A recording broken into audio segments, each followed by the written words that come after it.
Bismillahirrahmanirrahim. Assalamualaikum warahmatullahi wabarakatuh. Di video kali ini admin kembali berbagi informasi buat rekan-rekan semua.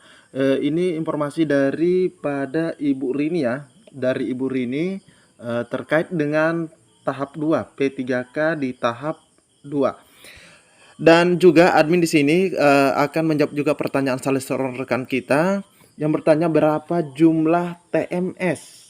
Nah, terkait dengan jumlah TMS yang telah diumumkan per hari ini. Jadi silahkan disimak videonya dengan baik, jangan di skip agar tidak salah dalam memahami informasi yang admin bagikan. Jika ada suara-suara berisik, abaikan saja. Oke, kita lanjut saja rekan-rekan ya. Oke, pernyataan Menpan RB Ibu Rini ya terkait pendaftaran P3K 2024 di tahap 2 honorer wajib tahu. Nah, ini jadi teman-teman yang akan masuk di tahap 2 ini wajib tahu. Pendaftaran P3K atau pegawai pemerintah dengan perjanjian kerja di tahap 2 segera dibuka. Menteri Pendayagunaan Aparatur Negara dan Reformasi Birokrasi Ibu Rini ya, Ibu Rini Widianti ini memastikan komitmen pemerintah menuntaskan masalah honorer. Penyelesaian masalah honorer hingga akhir tahun ini menjadi salah satu prioritas kami. Jadi ini disampaikan pada hari Rabu 6 November. Saat ini lanjutnya pelaksanaan rekrutmen P3K 2024 tahap 1 sementara berjalan. Tahap 1 yang dibuka 1 sampai 20 Oktober diperuntukkan bagi pelamar prioritas guru D4 bidang pendidik tahun 2024. Nah, selanjutnya honor K2 sesuai pangkalan database BKN serta tenaga non ASN yang ada dalam database BKN tahun 2022. Rencananya pemerintah akan membuka pendaftaran P3K 2024 tahap 2 pada 17 November hingga 31 Desember 2024. Nah, untuk tahap 2 ini diperuntukkan bagi pelamar tenaga non ASN yang aktif bekerja, ingat ya. Nah, ini aktif bekerja di instansi pemerintah minimal 2 tahun masa pengabdian.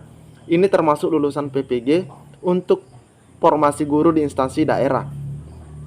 Nah, padahal di sini sudah jelas bahwa ini harus aktif, namun di salah satu daerah ada honorer yang dia sudah non-aktif ya. Terakhir aktif itu dia ada di tahun 2022, tapi dia lolos administrasi. Tapi akhirnya ketahuan juga teman-teman ya. Bagi calon pelamar seleksi P3K bisa mendaftar melalui portal SSC-ASN sebagai situs resmi. Nah, calon pelamar P3K tahap 2 ini bisa mencermati regulasi yang sudah diterbitkan Kemenpan RB. Sebagai pengingat, nah ini diingatkan kembali, Kemenpan RB telah menerbitkan 3 peraturan terkait kebijakan pengadaan P3K. Aturan tersebut yakni Keputusan Menpan RB nomor 347 tahun 2024 tentang mekanisme seleksi P3K tahun anggaran 2024. Terus ada Kemenpan nomor 38 tentang mekanisme seleksi P3K untuk jabatan fungsional guru di instansi daerah, serta ada juga Keputusan Menteri Pendayagunaan Aparatur Negara Reformasi Birokrasi bernomor 349 tentang mekanisme seleksi P3K untuk jabatan fungsional kesehatan.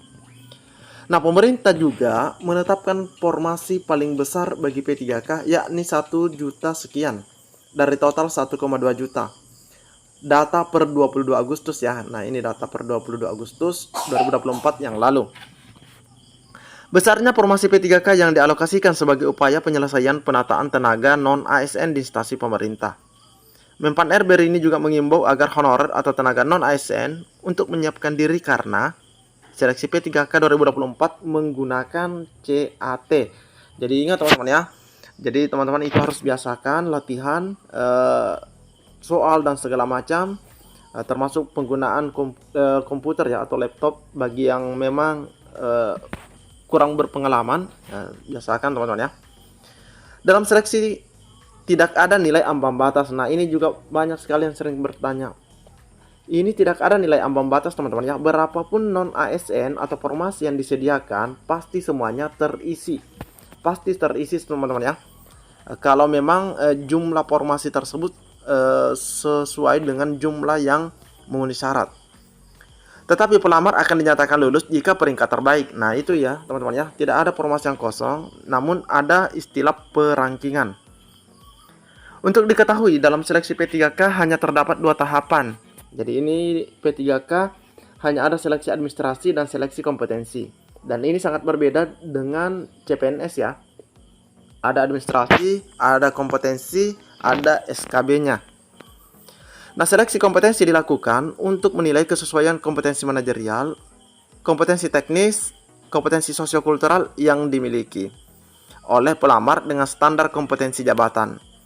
Selanjutnya akan ada wawancara. Nah, ini wawancara. Seleksi wawancara dilakukan berbasis komputer juga. Digunakan untuk menilai integritas dan moralitas peserta. Jadi buat teman-teman, meskipun tidak ada passing grade, tapi teman-teman juga harus belajar, ya. Karena yang akan mengisi adalah yang berperingkat terbaik. Nah, informasi selanjutnya terkait dengan jumlah non ASN yang dinyatakan TMS. Nah, teman-teman ya. Nah, ini admin sekedar menjawab pertanyaan dari salah seorang rekan kita.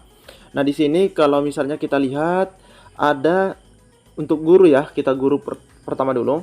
Guru di sini yang TMS ada 9.332. Terus ada juga yang dari nakes ada 2.999, ini hampir 3.000 ya. Terus di teknis ini ada 59.167. Nah, jika kita jumlahkan atau total dari teknis yang TMS ya. Jadi di sini admin akan menjawab yang teknis. Jadi jika kita jumlahkan yang teknis itu yang TMS di sini kalau kita lihat ada 59.167 dijumlahkan dengan nakes dan dijumlahkan juga dengan guru itu mencapai angka 70 ribuan teman-teman ya. Oke, kita lihat jumlahnya.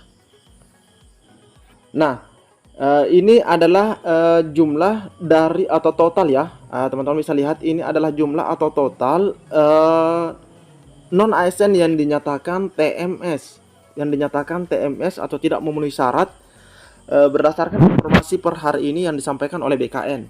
Jelas di sini jika kita jumlahkan misalnya 59.167, ini teknis ya. Oke, ini teknis. Terus ini ada nakes. Nakes itu 2.999, terus dijumlahkan dengan guru yang 9.332, maka totalnya di sini sangat jelas ada 71.498 peserta non ASN yang dinyatakan TMS berdasarkan data BKN per hari ini. Seperti itu teman-teman ya. Jadi 71.498. Ini jumlah yang atau angka yang besar sekali, dan mungkin banyak teman-teman bertanya bagaimana nasib yang 71.000 ini. Nah, bagaimana nasibnya 71.000 ini teman-teman ya? Ini padahal sudah masuk dalam database BKN juga ya. Bagaimana nasibnya? Nah, kita tunggu informasi selanjutnya apa langkah yang akan diambil oleh pemerintah untuk menyelamatkan tenaga non ASN yang sudah masuk dalam database ini. Tapi mereka dinyatakan TMS. Semoga ada kabar baiknya teman-teman ya. Jadi admin selalu berpesan pantau terus channel ini. Admin akan terus berbagi info update buat rekan-rekan semua terkait dengan P3K. Cukup sekian informasi yang dapat admin bagikan di video kali ini. Lebih dan kurangnya admin mohon maaf. Assalamualaikum warahmatullahi wabarakatuh.